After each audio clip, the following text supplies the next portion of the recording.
ಒಂದು ಮಾತು ಹೇಳಿ ನಾನು ಭಾಷಣ ಮುಗಿಸ್ತೀನಿ. ಸುರೇಶ್ ಅವರು ಬಹಳಷ್ಟು ಸಿದ್ದರಾಮಯ್ಯನವ್ರ ಬಗ್ಗೆ ಹೇಳವ್ರೆ.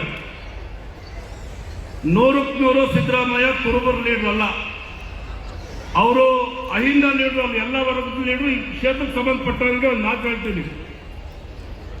ನಾನು ಹುಟ್ಟು ಜಾತಿವಾದಿ, ಸಿದ್ದರಾಮಯ್ಯ ಹುಟ್ಟು ಜಾತಿವಾದಿ ಅಲ್ಲ.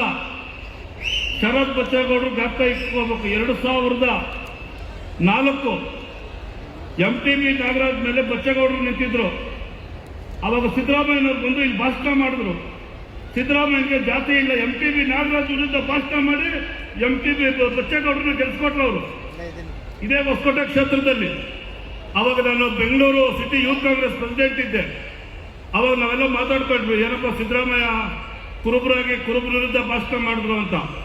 ಅವತ್ತು ಅವರು ಜಾತ್ಯತೀತವಾಗಿ ಏನು ಪಕ್ಷನ ಮುನ್ನಡೆಸಿದ್ರು, ಜನತಾದಳ ಅಧ್ಯಕ್ಷರಾಗಿದ್ರು. ಅವತ್ತು ಅವ್ರು ತಗೊಂಡಂತ ನಿರ್ಧಾರ ಇವತ್ತು ಅವರು ಈ ರಾಜ್ಯದಲ್ಲಿ 2 ಬಾರಿ ಮುಖ್ಯಮಂತ್ರಿ ಆದ್ರು. ಬೇರೆ ಕುರುಬರ ಪರನೇ ಇದ್ರೆ ರಾಜ್ಯ ಆಗೋದಿಲ್ಲ. ಎಲ್ಲ ವರ್ಗಗಳನ್ನು ಕೂಡ ಸರಿಸಮಾನವಾಗಿ ನೋಡ್ತಕ್ಕಂಥ ಏಕೈಕ ವ್ಯಕ್ತಿ ಅದು ಸಿದ್ದರಾಮಯ್ಯನವರು.